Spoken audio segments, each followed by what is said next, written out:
যেইভাবে ইমাম জালালউদ্দিন সিউতি বুঝিয়েছেন, যেইভাবে ইমাম কুরতুবী তাফসিরে কুরতুবীতে তাফসির করেছেন, যেইভাবে ইমাম জালালউদ্দিন সিউতি দুররে মানসুরে তাফসির করেছেন, যেইভাবে ইমাম নিশাপুরী তাফসিরে নিশাপুরীর মধ্যে ব্যাখ্যা করেছেন, যেইভাবে ইমাম বাইজাবি তাফসিরে বাইজাবি লিখেছেন, হাজারো বড় বড় ইমাম মুহাদ্দিসিনে কিরাম কুরআনুল কারীমের আজিম আজিম তাফসিরের কিতাব শত শত হাজারো হাদিস দ্বারা কুরআন পাকের তাফসীর করেছেন।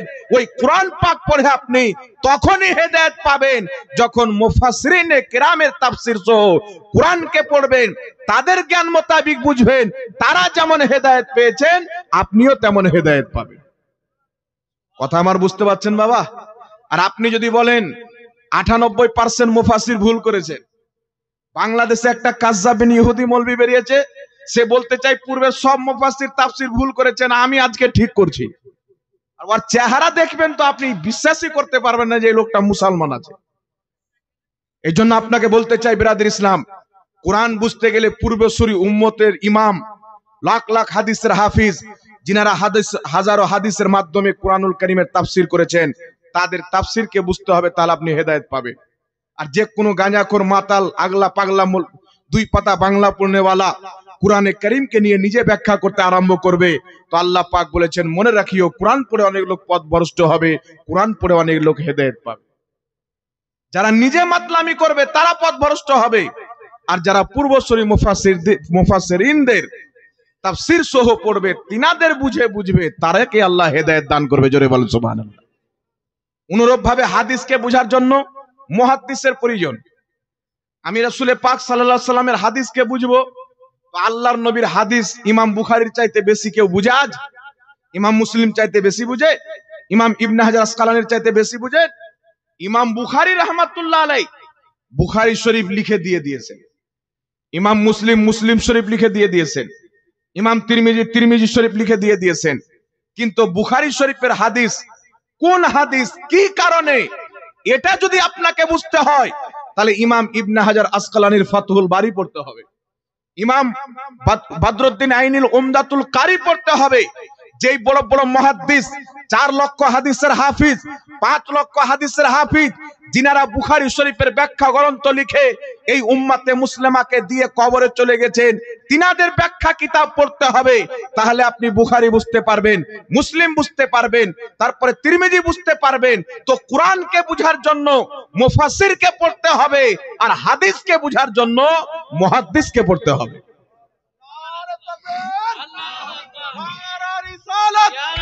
মাসলাকে আলা হযরত উলামায়ে আহলে সুন্নাত নিজে মাতলামি করে যদি বুঝতে যায়, তাহলে কোরআন পড়ে মানুষ যেমন গুমরাহ হবে, হাদিস পড়েও গুমরাহ হওয়ার সম্ভাবনা আছে।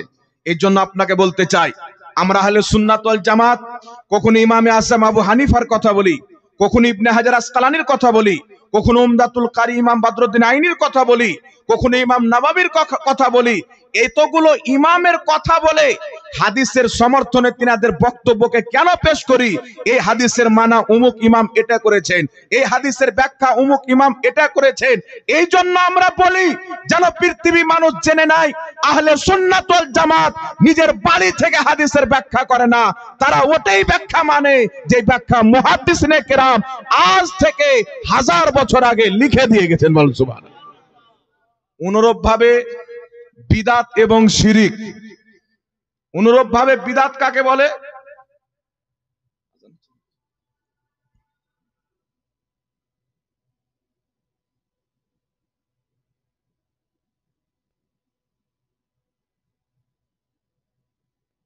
ইসলাম বিদাত কাকে বলে, শিরিক কাকে বলে, বিদাতের কোনো প্রকার আছে কি নাই, কোন বিদাত করলে জাহান্নামে যেতে হবে, কোন বিদাত করলে সওয়াব পাওয়া যাবে, কোন বিদাত করা ওয়াজিব না ওয়াজিব হয় না, এই বিস্তারিত আলোচনা আজকের মৌলবি করবে না পূর্বের ইমাম করে গেছে?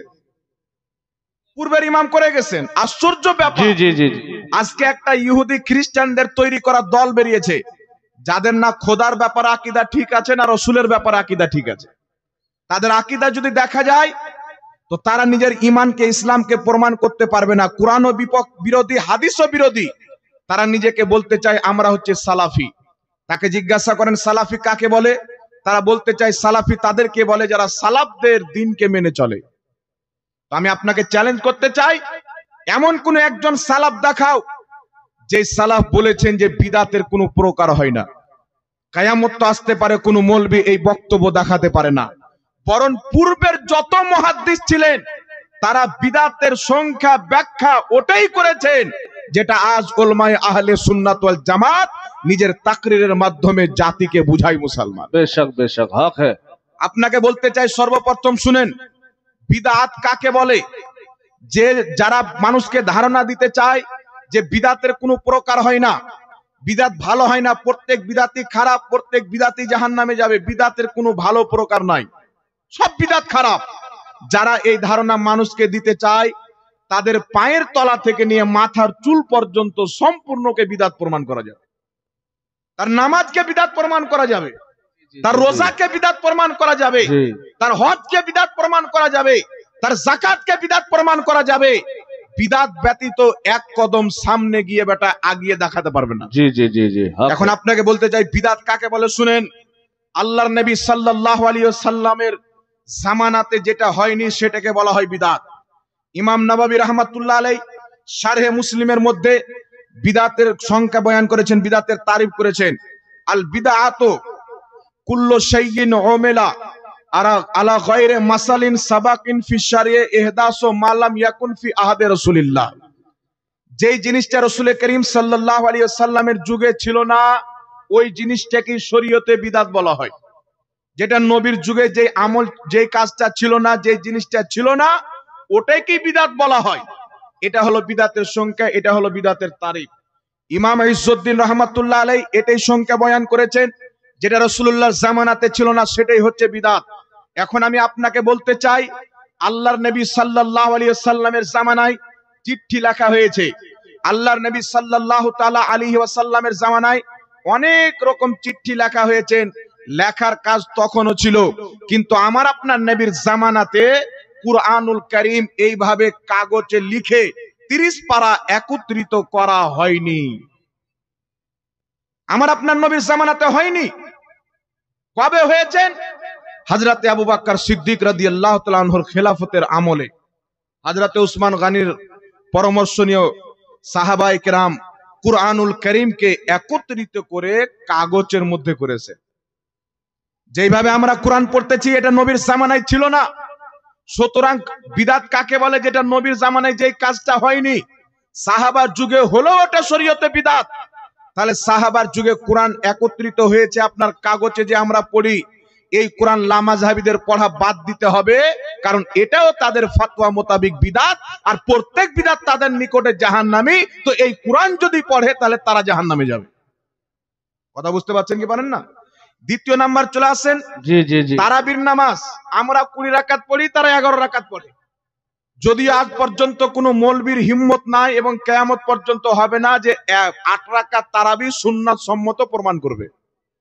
এটা হিম্মত আমাদের সামনে নয়, বাংলাদেশের কোন ফুচকার মৌলবীর সামনে বসে বুখারীর রাবিকে জাল বলে বিমল দাসের বেটা ধোকা দিতে পারে, কিন্তু ইমাম আহলে সুন্নাতের মাননেওয়ালা আলিমের সামনে যদি বসে যায় 8 রাকাত তারাবি সুন্নাত সম্মত কোন মায়ের লাল প্রমাণ করতে পারবে না। জি হক হ্যাঁ হক। তো আপনাকে বলতে চাই যারা 8 রাকাত তারাবি পড়ে আমাকে একটা হাদিস দেখাও আল্লাহর নবী সাল্লাল্লাহু আলাইহি সাল্লাম কন্টিনিউ 1 মাস 8 রাকাত তারাবির নামাজ আদায় করেছেন। একটা হাদিস কেউ দেখাতে পারে না। আল্লাহর নবী কন্টিনিউ 8 রাকাত তারাবি 1 মাস পড়েছেন, কোন হাদিসের মধ্যে দেখাতে পারবে না। তাহলে আপনারা বলেন আল্লাহর নবী 8 রাকাত তারাবি পড়েছেন, এটা তো হাদিসে এই বিষয় নাই, একদিন বা 2 দিন তো কন্টিনিউ মাস কি করে দেখাবে? যদি হযরত ওমর ফারুকের হাদিস দেখায় মুওয়াত্তা ইমামে মালিক থেকে যে তিনি আদেশ করেছিলেন 11 রাকাত পড়ার আদেশ করেছিলেন, 8 রাকাত তারাবি 3 রাকাত বেতর। তো এই হাদিসটা যদিও ইমাম ইবনুল বার রাহমাতুল্লাহ আলাইহি বলেছেন যিনি 11 রাকাতের কথা বলেছেন তিনি ভুল করেছেন, সহি হচ্ছে 21 রাকাতের কথা। কথা বুঝতে পারছেন? 20 রাকাত তারাবি, 1 রাকাত বেতর। বেতরের নামাজ 1 রাকাতও এসেছে, 3 রাকাতও এসেছেন। তবে তাবেঈনদের জামানায় তাবেঈনদের ইজমা হয়ে গেছেন যে বেতরের নামাজ পড়তে হবে 3 রাকাত। কথা বুঝতে পেরেছেন কি পারেননি বাবা? 3 রাকাত বেতর নামাজ পড়তে হবে। 1 রাকাত বেতর নামাজ তাবেইনদের যুগের পর থেকে আর পড়া যাবে না। এখন আপনাকে বলতে চাই, আল্লাহর নবী সাল্লাল্লাহু আলাইহি সাল্লাম কন্টিনিউ 8 রাকাত তারাবির নামাজ 1 মাস পড়ে কন্টিনিউ পড়েছেন পুরো রমজান, এরকম কোনো হাদিস নাই। হযরত ওমর ফারুক পড়েছেন, এইরকম কোনো হাদিস নাই। তাহলে বলেন তো, লা মাযহাবিরা কন্টিনিউ 8 রাকাত তারাবির নামাজ পড়ে, তারা বিদআত করে না সুন্নাত করে? বিদআত করে কি করে না? আমার চ্যালেঞ্জ আছে, দেখান। কিয়ামতের সকাল পর্যন্ত দেখাতে পারবে না। দ্বিতীয় নম্বরে চলে আসেন, সাহাবায়ে কেরামের জামানায় কিতাব লেখা হয়েছে। হযরতে আব্দুল্লাহ ইবনে মাসউদ মুজতাহিদ তবকার সাহাবী রাদিয়াল্লাহু তাআলা আনহুমা, তিনি কোরআন পাকের বিশুদ্ধ তাফসীর লিখেছেন, যাকে আমরা তাফসীরে ইবনে আব্বাস বলে জানি। তো তিনি যখন তাফসীরের কিতাব লিখেছেন, ওই জামানাতে বুখারী লেখা হয়নি কেন? মুসলিম লেখা হয়নি কেন? এটা তো সাহাবায়ে কেরামের জামানাতেও হয়নি, নবীর জামানাতেও হয়নি, তাবেইনদের জামানার অনেক পর বুখারী শরীফ লেখা হয়েছে, মুসলিম শরীফ লেখা হয়েছে, আবু দাউদ শরীফ লেখা হয়েছে। আর যেই কাজ আল্লাহর নবীর জামানাতে হয়নি, ওটাই হলো বিদআত। ইমাম নববী শারহে মুসলিমে বয়ান করেছেন। আর লা মাযহাবীদের বক্তব্য হলো বিদআতের কোনো প্রকার নাই, সব বিদআত জাহান্নামে যাবে। তাহলে বুখারী মুসলিম তোমরা পড়ো, তোমরাও জাহান্নামে যাবে। জি জি, হক হ্যাঁ। কারণ বুখারী তো নবীর জামানায় ছিল না, মুসলিম তো নবীর জামানায় ছিল না। আর আমার নবী কোন হাদিসে বলেছেন দেখাও যে আমার হাদিসের একটি কিতাব আসবে বুখারী শরীফ, ওটা নিয়ে তোমরা লাফালাফি করবে। মুসলিম শরীফ একটি আমার হাদিসের কিতাব আসবে, ওটি নিয়ে লাফালাফি করবেন। বেটা যদি বিদআতের সংখ্যা না করো, ভালো খারাপে ভাগ না করো, তো না তোমার কোরআন পড়া জায়েজ হবে, না তোমার হাদিস পড়া জায়েজ হবে। তুমি ঘরের কোনাতেই বসে থেকে যাবে, কিছু পড়তে পারবে না। আর যদি পড়ো তো তুমি নিজেই জাহান্নামী প্রমাণ হবে। বুঝতে পারছেন কিনা বাবা? এই জন্য আপনাকে বলতে চাই, এরা নিজেকে সালাফি বলে, কিন্তু সালাফদের বক্তব্য কি? সর্বপ্রথম চলে আসেন বুখারী শরীফ। আল্লাহর নবী সাহাবী হযরতে সাইয়েদনা ওমর ফারুক রাদিয়াল্লাহু তাআলা আনহু রমজান মাসে সাহাবায়ে কেরামকে একত্রিত করে তারাবির জামাত আরম্ভ করলেন। তারাবির নামাজ আদায় করার পর নবী পাকের সাহাবী দ্বিতীয় খলিফা আমিরুল মুমিনিন বলছেন, নির্মাল বিদআতু হাদিহি, আমরা কত সুন্দর বিদআত চালু করেছি। সুবহানাল্লাহ হবে না? সুবহানাল্লাহ। ওমর ফারুক নবী পাকের দ্বিতীয় খলিফা। আরে ওমর ফারুক চাইতে বেশি দিন কে বুঝতে পারে? উমর ফারুক চাইতে কোরআন হাদিস কে বেশি জানতে পারে? হযরতে ওমর ফারুক বলছেন, নির্মাল বিদআতু হাদিহি, আমরা কত সুন্দর বিদআত চালু করেছি। এই হযরতে ওমর ফারুক এই তরিকা আমাদেরকে শিখিয়ে দিয়েছেন যে বিদআত সব সময় খারাপ হয় না, কোন সময়তে ভালো হয়। জি জি জি, বেশক। এটা বুখারী শরীফের হাদিস, কোন মায়ের লাল দুর্বল প্রমাণ করতে পারবে না। তাহলে বুখারী শরীফের হাদিস, সাহাবার এটা মানহাজ যে বিদআত ভালো হয়। তাহলে কি বুঝা গেল? যারা বিদআতকে ভালো মানে খারাপও মানে, তারা বিদআতি নয়, তারা হচ্ছে সুন্নাতি। আর যারা বলতে চায় বিদআত হলো গু, গুয়ের কোন প্রকার হয়? জাহিল মৌলবি বেরিয়েছে, ওই যে বিদআত হলো গু, গু আবার ভালো আর খারাপ হয় নাকি? সব গু খারাপ। তো বেটা, তোমার বাথরুম যদি ঠিকঠাক হয় তো বাড়ির বাথরুমে থাকবে, আর বাথরুম যদি খারাপ হয়ে যায় তাহলে বহরমপুর হসপিটালে থাকবে। জি, তাহলে গুয়ের মধ্যে ভাগ আছে কি নাই? ওয়াহাবি ওয়াকে বলে যেখানে জ্ঞান থাকে ওয়াহাবি থাকে না, ওয়াহাবি থাকলে জ্ঞান থাকে। জি জি, হক হ্যায় হযরত। এখন আপনাদের সম্মুখে আরেকটি হাদিস, মুসলিম শরীফের মধ্যে হাদিস, মিশকাত শরীফের দুটি কিতাবের মধ্যে হাদিস, একেবারে সহিহ হাদিস। আল্লাহর নবী বলছেন, মান সান্না ফিল ইসলামে সুন্নাতান হাসানাতান ফালাহু আজরুহা। রাসূল পাক বলছেন, যেই ব্যক্তি আমার ইসলামের মধ্যে কোন নতুন ভালো কাজ আবিষ্কার করবে, আল্লাহ পাক তাকে সওয়াব দান করবে। তার প্রতি যত লোক আমল করবে সবারই সওয়াব আল্লাহ পাক তার নামে আমলে লিখে দিবে। সুবহানাল্লাহ বলে। তারপরে নবী পাক বলছেন, মান সান্না ফিল ইসলামে সুন্নাতান সাইয়াতান কানা আলাইহি বিজরুহা। যদি কোনো ব্যক্তি আমার ইসলামে কোনো খারাপ জিনিস আবিষ্কার করে, তাহলে সেই ব্যক্তি তার গুনাহ পাবে। যত লোক তার উপরে আমল করবে সবার গুনাহ তাকে দেওয়া হবে। রাসূল পাকের স্পষ্ট হাদিস দ্বারা প্রমাণ হয়ে গেল, দুটি জিনিস শরীয়তে আবিষ্কার হয়, একটি ভালো জিনিস, একটি খারাপ জিনিস। ভালো জিনিস যদি হয় ওটাও বিদআত, খারাপ জিনিস যদি হয় ওটাও বিদআত। তবে যেটা ভালো হবে ওটা বিদআতে হাসানা হবে, উত্তম বিদআত হবে। আর যেটা খারাপ হবে ওটা বিদাতে সাইয়্যাহা হবে, খারাপ বিদাত হবে। আর খারাপ বিদাত আমল করলে জাহান্নামে যাবে, আর ভালো বিদাতে আমল করলে সওয়াব পাওয়া যাবে। जी जी हक है हजरत। কথা বুঝতে পেরেছেন কি? জি, জি। এইবার আপনাদের সম্মুখে আমি মুহাদ্দিসিনে কেরামের বক্তব্য শোনাচ্ছি, শুনেন। ইমাম নববী রাহমাতুল্লাহ আলাইহি নিজের কিতাব শারহে মুসলিম, লামাযহাবিরাও জিনাকে মুহাদ্দিস মানে, দেওবন্দিও মানে, আমরা তো আলহামদুলিল্লাহ আল্লাহকে মানি, আল্লাহ রাসূলকে মানি, আল্লাহ রাসূল যাদেরকে মানতে বলেছেন সবাইকে মানি। जी ইমাম নববী রাহমাতুল্লাহ আলাইহি কি বলছেন? আল বিদআতু খামসাতু আকসামিন, বিদআত হলো 5 প্রকার। এরা নিজেকে সালাফি বলে, কিন্তু সালাফদের আকীদায় চলে না। বিদআত সম্পর্কে সালাফ কি বলছেন দেখেন। ইমাম নববী রাহমাতুল্লাহ আলাইহি বলছেন বিদআত হলো 5 প্রকার। একটি হচ্ছে বিদআতে ওয়াজিবা, একটি হচ্ছে বিদআতে মুহাররামা, একটি হচ্ছে বিদআতে মামদুহা, একটি হচ্ছে বিদআতে মাকরুহা, আর একটি হচ্ছে বিদআতে মুবাহ। ইমাম নববী বলছেন বিদআত হলো 5 প্রকার। একটা বিদআত যেটা করা হারাম, একটা বিদআত যেটা করা মাকরু, একটা বিদআত যেটা করা জায়েজ, একটা বিদআত যেটা করা ওয়াজিব, আর একটা বিদআত যেটা করা হচ্ছে মুস্তাহাব। এমনও বিদআত আছে যেটা করা ওয়াজিব। আপনি তো এতদিন হয়তো শুনেছেন হুজুর বিদআত করা হারাম শুনেছি, ওয়াজিব তো শুনিনি। কিন্তু শুনেন কোরআন এবং হাদিস, বুখারী মুসলিম যখন পড়বেন তার ইবারতের উপরে জের জাবার থাকে না। বুখারী মুসলিমের জের জাবারকে পড়ার জন্য বিনা জের জাবারওয়ালা, যাকে নাড়া আরবি বলা হয়, এটা পড়ার জন্য ইলমে নহু, ইলমে সারফ, এই দুটা ইলম শিখা একান্ত জরুরি। যেই ইলম নবীর যুগে ছিল না, সাহাবার যুগে ছিল না, পরবর্তীতে উলামায়ে কেরাম চালু করেছেন।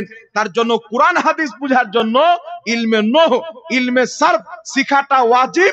যদিও এটা বিদআত, কিন্তু এটা বিদআত হারাম নয়, এটা হচ্ছে বিদআতে ওয়াজিবা। এই বিদআত করা ওয়াজিব। জোরে বল সুবহানাল্লাহ। हक है, सुभान अल्लाह हक है। কথা বুঝতে পারছেন কি পারেন না বাবা? তারপরে বিদআতে মুস্তাহাবা, একটা আপনাকে মামদুহা মুস্তাহাব যাকে বলা হয়। বিদআতে মুস্তাহাবা কাকে বলে, মামদুহা কাকে বলে? যেমন ধরেন শিক্ষা অর্জন করার জন্য নবী পাকের জামানায় নির্দিষ্ট কোনো মাদ্রাসা ছিল না, সাহাবার জামানায় নির্দিষ্ট কোনো হস্টেল সিস্টেম মাদ্রাসা ছিল না। কিন্তু বর্তমান জামানাতে মাদ্রাসা আছে না নাই? এই জোরে বলেন। যে সিস্টেমে মাদ্রাসা আছেন নবীর জামানায় ছিল না, সাহাবার জামানায় ছিল না। আর যেটা নবীর জামানায় ছিল না ওটাই হচ্ছে বিদআত। তাহলে এই মাদ্রাসাও তৈরি করা বিদআত, কিন্তু এই মাদ্রাসা তৈরি করা খারাপ বিদআত নয়, এই মাদ্রাসা তৈরি করা হচ্ছে ভালো বিদআত। जी কথা আমার বুঝতে পারছেন? তারপরে চলে আসেন রাসূলুল্লাহ সাল্লাল্লাহু আলাইহি ওয়াসাল্লামের জামানায় পাক্কি মসজিদ ছিল না। আল্লাহর নবী সাল্লাল্লাহু আলাইহি ওয়াসাল্লাম বলছেন অতি শীঘ্রই তোমরা মসজিদকে এমন ভাবে সাজাবে, এত সুন্দর করে মসজিদকে সাজাবে যেমন ইহুদিরা নিজের ইবাদত খানাকে সাজায়। আবু দাউদ শরীফের মধ্যে হয়, ইহুদিরা তাদের ইবাদত গাহকে যেখানে তারা ইবাদত করে সুন্দর করে সাজায়, টাইলস লাগায়, মার্বেল লাগায়। তোমরা অতি শীঘ্রই এই কাজটা করবেন। তো নবীর জামানায় পাক্কি মসজিদ ছিল না, এখন পাক্কি মসজিদ কেন? আল্লাহর নবী কাচ্চি মসজিদে নামাজ পড়েছেন, ছাদের উপরে আপনার খেজুর ডানা পাতা দিয়ে ছাদ বানিয়ে নামাজ আদায় করেছেন, মাটিতে নামাজ পড়েছেন। আজকে আমাদের ঢালাই হয়, ঢালাইয়ের উপরে আবার প্লাস্টার হয়, আবার তার উপরে টাইলস হয়, আবার তার উপরে মুসাল্লা হয়, আবার ইমাম যদি থাকে তো আরো দুটা মুসাল্লা হয়। এই এত মুসাল্লা আসলো কোথায় থেকে? এ তো নবীর জামানায় ছিল না, এটাও তো বিদআত। কিন্তু বিরাদর ইসলাম, বর্তমানে আপনার বাড়ি যদি 2 তলা হয়ে যায়, আমার বাড়ি যদি বিল্ডিং হয়ে যায়, এসি লেগে যায়, পাংখা লেগে যায়, আর মসজিদে যদি এগুলো কিছু না থাকে, কাচ্চা মসজিদ থাকে, এমনি তো নামাজি নাই, আর কেউ যাবে? তো উলামায়ে কেরাম বলছেন এখন বর্তমান জামানা হিসাবে এমন করে মসজিদকে সাজাও যেন মানুষ মসজিদ দেখলে তার ইচ্ছা নামাজের জন্য জাগে। এর জন্য পাক্কি মসজিদ করা জায়েজ হয়ে গেল। তো এটাও বিদআত, কিন্তু এটা জায়েজ বিদআত। লামাযহাবি বলে বিদআতের কোনো প্রকার নাই, নবীর জামানায় হয়নি, করা যাবে না, রাসূল পাকের জামানায় হয়নি, করা যাবে না। আগে তোমাদের মসজিদ ভাঙো, মাদ্রাসা ভাঙো, কোরআন পড়া বাদ দাও, পড়া বাদ দাও। কাগজের কোরআন পড়া তোমাদের জন্য বৈধ নয়, তোমাদের কানুন হিসাবে মুখস্থ করে কোরআন পড়তে হবে, আর ওই শুনে মুখস্থ করতে হবে, কাগজের কোরআন পড়ে লয়। কথা বুঝতে পারছেন না বাবা? আর মসজিদও ভাঙতে হবে, কারণ নবীর জামানায় মসজিদ ছিল না। এই জন্য বিরাদর ইসলাম উলামায়ে কেরাম বিদআতকে ভাগ করেছেন। তারপরে চলে আসেন শারহে বুখারী, ইমাম ইবনে হাজার আসকালানী রাহমাতুল্লাহ আলাইহি ফাতহুল বারির মধ্যে বিশ্ববিখ্যাত ইমাম শাফি রাহমাতুল্লাহ আলাইহির বক্তব্য উল্লেখ করেছেন। ইমাম শাফি রাহমাতুল্লাহ আলাইহি বলছেন, আল বিদআতু বিদআতান। ইমাম শাফি লাখ লাখ হাদিসের হাফিজ, শাফি মাযহাবের ইমাম, মুজতাহিদ, যাদের ব্যাপারে আমার রাসূল বলছেন মুজতাহিদ যদি গবেষণা করে কুরআন হাদিস থেকে মাসলা বের করে, যদি সঠিকটা বের করে তো 2 নেকি পাবে, ভুল বের করলে 1 নেকি পাবে, যাকে খাতা ইজতিহাদি বলা হয়। এত তাদের মর্যাদা। শাফি মাযহাবের ইমাম, যাদের হুকুম আল্লাহ মানতে বলেছেন, উলিল আমরে মিনকুম, ফুকাহায়ে কেরামদের হুকুম মানো। ইমাম শাফি বলছেন, আল বিদআতু বিদআতান, বিদআত হলো 2 প্রকার। প্রথম বিদআতে মামদুহা, একটা হচ্ছে ভালো বিদআত, প্রশংসিত বিদআত, যেটা কুরআন হাদিস মোতাবিক, যদিও নবীর জামানায় হয়নি, কিন্তু কুরআন হাদিসের খেলাফ নয়, মোতাবিক, তাহলে এটা হচ্ছে ভালো বিদআত, এটা করলে নেকি পাওয়া যাবে। দ্বিতীয় বলছেন বিদআতে মাজমুমা, খারাপ বিদআত, যেটা খেলাফে কিতাব, খেলাফে সুন্নাত, খেলাফে আসার, খেলাফে ইজমা, যেটা আল্লাহর কোরআনের খেলাফ বা নবীর সুন্নাতের খেলাফ বা আসারের খেলাফ বা সাহাবায়ে কেরামের ইজমার খেলাফ বা সাহাবায়ে কেরামের তরিকার খেলাফ। এমন একটা নতুন আমল আবিষ্কার করে দিল, যেই আমল কোরআন পাকের কোন ফরমানের খেলাফ হবে বা কোন সুন্নাতকে মিটিয়ে দিবে বা সাহাবায়ে কেরামের আমলের খেলাফ হবে বা উম্মতের ইজমার খেলাফ হবে, এই আমলটা হবে বিদআত, বিদআতে সাইয়্যিহা। কথা বুঝতে পারছেন?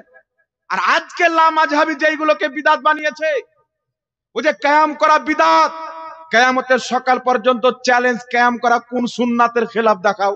জি। আর আমরা দেখাবো সুন্নাত মোতাবিক। মিলাদ করা বিদআত, কিয়ামত পর্যন্ত চ্যালেঞ্জ, মিলাদ করা কোন সুন্নাতের খেলাফ, কোন সুন্নাতকে দাফন করে, আর আমরা প্রমাণ করব মিলাদ করা সুন্নাত মোতাবিক। জোরে বলুন সুবহানাল্লাহ। সুবহানাল্লাহ সুবহানাল্লাহ। এইজন্য কিয়ামত তো আসতে পারে, এগুলোকে বিদআতে সাইয়্যিহা প্রমাণ করা যাবে না। আরেকটা আপনাকে বলে দিই, ইমামুল ফুকাহা ইমাম ইবনে আবিদিন শামী রাহমাতুল্লাহ আলাইহি তিনি বলতেছেন, হাদিস শরীফের মধ্যে রাসূল পাক বলছেন, কুল্লু বিদআতিন দলালা, প্রত্যেক বিদআত হচ্ছে পথভ্রষ্ট। এর অর্থ কি? প্রত্যেক খারাপ বিদআত, প্রত্যেক খারাপ বিদআত ওই বিদআত যে কোরআন হাদিসের খেলাফ, আর প্রত্যেক গুমরাহি জাহান্নামে। তো এখন এই বিদআতের অর্থ কি?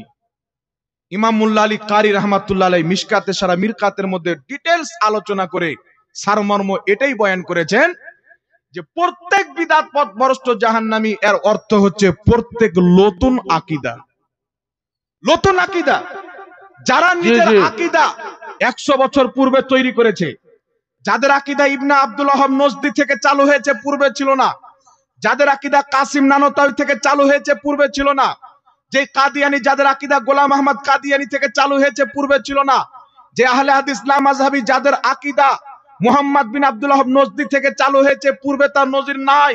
এই ধরনের যারা নতুন নতুন আকীদা, কেউ 100 বছর পূর্বে, কেউ 150 বছর পূর্বে, কেউ 200 বছর পূর্বে নতুন নতুন দল তৈরি করে আকীদা বানিয়েছেন, এই প্রত্যেক দল হচ্ছে বিদআত, আর এই প্রত্যেক দল হচ্ছে জাহান্নামী দল।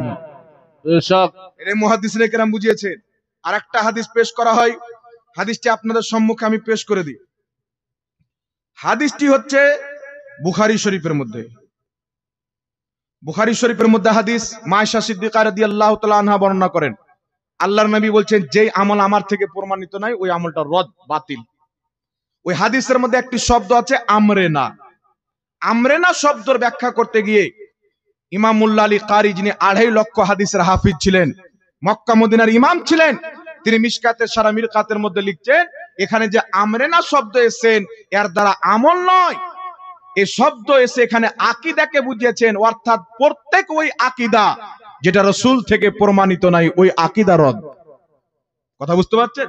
আল্লাহ পাক কোরআন পাকে বলছেন, ইয়াউমা আকমালতু লাকুম দীনাকুম, তোমাদের জন্য দিনকে কমপ্লিট করে দিলাম।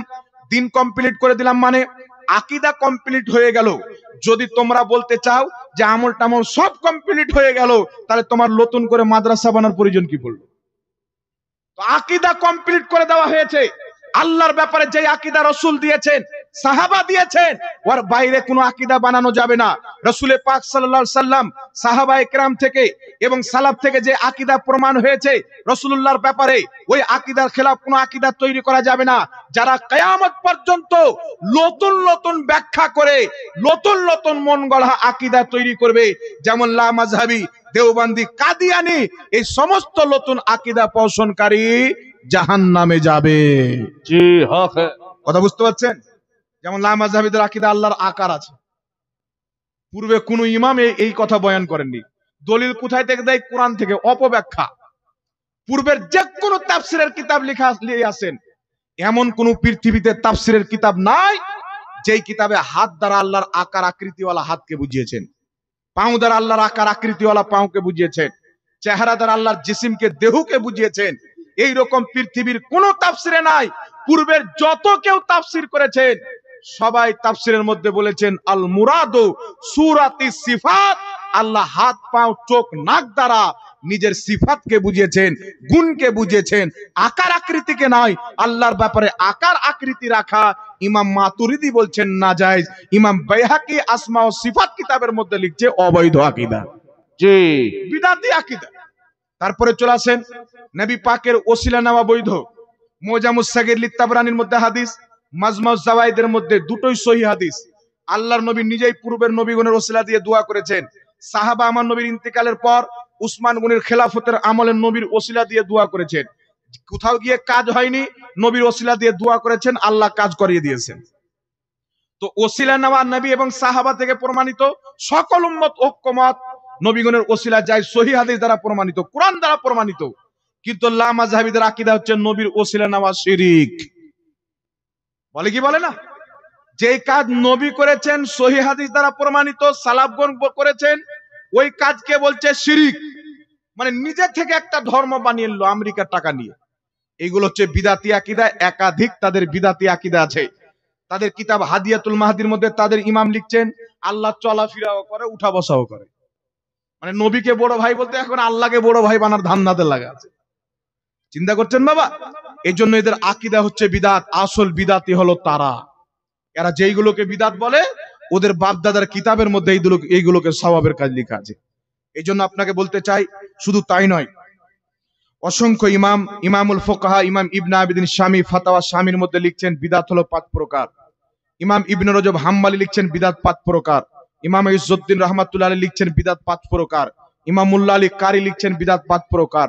সকল মুহাদ্দিসিনে কেরাম এই বিষয়ে একমত যে বিদাত ভালো হয়, বিদাত খারাপও হয়। লাস্ট একটা কথা বলে দিই শিরকের ব্যাপারে, শেষ করতে হবে।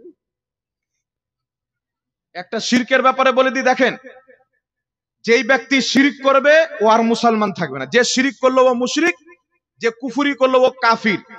কুফরি করলে ইসলাম থেকে বেরিয়ে যায়, শিরিক করলেও ইসলাম থেকে বেরিয়ে যায়।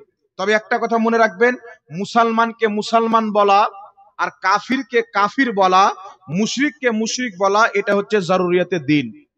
যদি কোনো এমন ব্যক্তি কোন মুসলমানকে মুসলমানের উপরে শিরকের ফতোয়া দেয় আর সে যদি শিরিক না করে, মুশরিক না হয়, তাহলে যেই ব্যক্তি ফতোয়া দিবে সে নিজে মুশরিক হয়ে যাবে।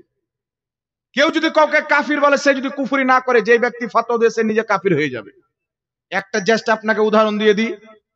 একটা কথা মনে রাখবেন, সাজদা হলো 2 প্রকার। কত প্রকার? একটা হাদিস জামিউল আহাদিস, ইমাম আহলে সুন্নাত আলা হযরতের হাদিসগুলি যে কিতাবে একত্রিত করা আছে, সেই কিতাবের মধ্যে একটি হাদিস এসেছেন, আল্লাহর নবী সাল্লাল্লাহু আলাইহি সাল্লাম বলছেন কাউকে কবিরা গুনাহ করার কারণে কাফির বলা যাবে না। কবিরা গুনাহ যদি কেউ করে তাকে কাফির বলা যাবে না। এক্সাম্পল দিয়ে দিচ্ছি, কোন ব্যক্তি 26 জানুয়ারি পালন করলো, তো সেই ব্যক্তি হারাম করলো, কবিরা গুনহগার হবে, কিন্তু কাফির হবে না। কথা বুঝতে পারছেন?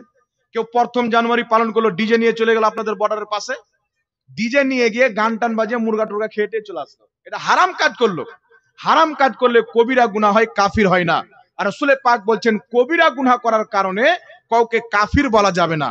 আর বাংলাদেশের কাজ্জাবিন ইহুদি কি বলছে? লা মাযহাবীদের ইমাম এ বলতে যাচ্ছে 26 জানুয়ারি পালন করা শিরিক, 1 জানুয়ারি পালন করা শিরিক।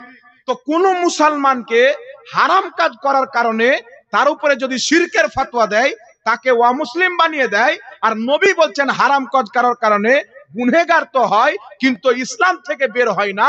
তো যেই ব্যক্তি হারাম কাজকে শিরিক বানাবে তার নিজের ঈমান চলে যাবে, তার নিজের बेशक ঈমান চলে हक যাবে। है हजरत। অনুরূপ ভাবে কোন ব্যক্তি যদি আল্লাহর ওলির মাজার হোক, বাপ মায়ের মাজার হোক, যারই কবর হোক, জিয়ারত করা হচ্ছে নবীর সুন্নাত, নবী পারমিশন দিয়েছেন। जी কেউ যদি ওলির কবরে গিয়ে সাজদা করে, সে যদি আল্লাহ মনে করে সাজদা করে, ইবাদতের নিয়তে সাজদা করে, তাহলে শিরিক হবে। আর যদি বান্দা মনে করে সাজদা করে, সম্মানের নিয়তে সাজদা করে, তাহলে হারাম হবে। আর যদি কোনো ব্যক্তি আল্লাহর ওলি মনে করে সাজদা করেছে, হারাম কবিরা গুনাহ, তাকে তওবা করতে হবে। আর হারাম করার কারণে তাকে যদি কেউ শিরকের ফতোয়া দিয়ে মুশরিক বলে, তাহলে যেই মৌলবি শিরকের ফতোয়া দিবে ওই মৌলবি নিজেই কাফির হয়ে যাবে আর বউ তালাক হয়ে যাবে। जी जी जी जी हक है हजरत। কথা আমার বুঝতে পেরেছেন বাবা? সাজদা দুই প্রকার। একটা কথা মনে রাখবেন, যেটা শিরিক ওটা সব সময় শিরিক ছিল, আছে, থাকবে। কিন্তু এমন কোন মাসলা আছে যেটা পূর্বে জায়েজ ছিল এখন হারাম। সাজদা করা আদমকে জায়েজ ছিল, এখন হারাম। ওটা সাজদায়ে তাজিমি ছিল। সাজদায়ে তাবুদি, ইবাদতের যেটা সাজদা, আল্লাহ মনে করে যেটা সাজদা করা হয় ইবাদতের খাতিরে, ওটা কালকেও শিরিক ছিল, আজকেও শিরিক আছে, কিয়ামত পর্যন্ত শিরিক থাকবে। আর সাজদায়ে তাজিমি ইউসুফ নবীর জামানায় জায়েজ ছিল, হযরতে আদম নবীর জামানায় জায়েজ ছিল, আমাদের নবীর শরীয়তে হারাম হয়েছে। তো কোন ব্যক্তি যদি কোনো মাজারে গিয়ে সাজদা করে, নবীর কবরে গিয়ে, রওজা মুবারকে গিয়ে সাজদা করে, নবী মনে করে যদি সাজদা করে, এটা হারাম হবে। আর কেউ যদি হারাম কাজ করে, সেই ব্যক্তি কবিরা গুনাহ করলো। আর নবী বলছেন কবিরা গুনাহ করার কারণে সেই ব্যক্তি ইসলাম থেকে বের হবে না। আর হারামকে কেউ যদি শিরিক বলে, তাকে ইসলাম থেকে বের করে দিল। আর যেই ব্যক্তি ইসলাম থেকে বের হবে না, তাকে ইসলাম থেকে বের যে করতে চাইবে, সে নিজে ইসলাম থেকে বেরিয়ে যাবে। কারণ নবী বলছেন কেউ যদি কাউকে কাফির বলে, সে যদি কাফির না থাকে, সে নিজেই কাফির হয়ে যাবে। বুখারী শরীফের মধ্যে হাদিস, মিশকাত শরীফের মধ্যে হাদিস। তো কথা আমার বুঝতে পেরেছেন বাবা? যারা মানুষকে মাজারে চুম্বন দিলে শিরকের ফতোয়া দিয়ে দেয়, সাজদা করলে শিরকের ফতোয়া দিয়ে দেয়, একজন মুফতির দায়িত্ব হচ্ছে ওকে জিজ্ঞাসা করো তুমি কি মনে করে সাজদা করেছো। শরীয়ত তোমার বাপের নয়। ইন্নামাল আমালু বিন্নিয়াত, আমলের ফল হচ্ছে তার নিয়তের উপরে। যদি সে সাজদা আল্লাহর ওলি মনে করে করে, তাহলে হারাম, তাকে তওবা করতে হবে, বাস হয়ে গেছে, তওবা করলে যথেষ্ট। আর যদি আল্লাহ মনে করে সাজদা করে, তাহলে শিরিক হবে। আর আপনি আইডিয়াতে শিরকের ফতোয়া মেরে দিলেন। আর ওই ব্যক্তি যদি তাজিমান সাজদা করে, হারাম করে, আর হারামকে আপনি যদি শিরিক বানিয়ে দেন, তাহলে তো আপনার ঈমান ধ্বংস হয়ে যাবে। जी তাহলে কত हक মৌলবি, है हजरत। কত মৌলবি ফতোয়া দিয়ে নিজের ঈমানকে হারিয়েছে, নিজের বিবিকে তালাক করেছে। তাহলে বেশক। এইগুলো মৌলবির বাচ্চা যখন মৌলবি হবে, তো লামাযহাবি হবে, সুন্নি হবে না। কারণ সুন্নি জামাতে হারামজাদা মৌলবি হয় না, ওয়াহাবি জামাতের মধ্যে जी হয়। जी जी जी बेशक हजरत। আপনাদের জলঙ্গিতে একটা বিমল দাসের বেটা আছে না, শেষ একটা কথা বলে বক্তব্য শেষ করব। हाँ তাদের ফতোয়া হচ্ছে স্ত্রী যদি নামাজ পড়ে, স্বামী নামাজ না পড়ে, বিয়ে তালাক। স্বামী যদি নামাজ পড়ে, স্ত্রী নামাজ না পড়ে, তবুও বিয়ে তালাক। আর বিমল দাস এখন পর্যন্ত নামাজ পড়ে না, তাহলে রাহুলের মা তালাক হয়েছে কি হয়নি? जी जी जी जी हक है তাহলে हजरत। রাহুলটা হারামজাদা না হালাল জাদা, আপনারা ফেসলা করেন। আমরা বললে তো খুব ব্যথা হবে। একটা জারু সন্তানকে তুমি নিজের ইমাম বানিয়ে বলছো আবু হানিফাকে মানবো না, বিমল দাসের বেটাকে মানবো, যে পায়খানা করে কুলুপ নিতে জানেন না। जी जी हक है আল্লাহ बेशक। পাক বুঝার তৌফিক দান করুক, হেদায়েত দান করুক। এই জন্য বাবা, শিরিক খুব খতরনাক জিনিস, মানুষের নিয়ত আপনি বুঝেন না। তবে একটা কথা মনে রাখবেন, হারাম কাজ করার কারণে কাউকে শিরিক বা মুশরিক বানানো যাবে না। যে বানাবে জি, জি, সে জি। নিজেই ইসলাম থেকে বেশক। বের হয়ে যাবে। আর বিদাতের প্রকার আছে, এটা সালাফদের তরিকা, হাদিস থেকে প্রমাণিত, সাহাবা থেকে প্রমাণিত। हक है। সুতরাং যেটা সাহাবার নাজারিয়া, মুহাদ্দিসদের আকীদা, ওই আকীদা আমাদেরকে রাখতে হবে, যেটা 1400 বছর থেকে যুগ যুগ ধারাবাহিক ভাবে চলে আসছেন।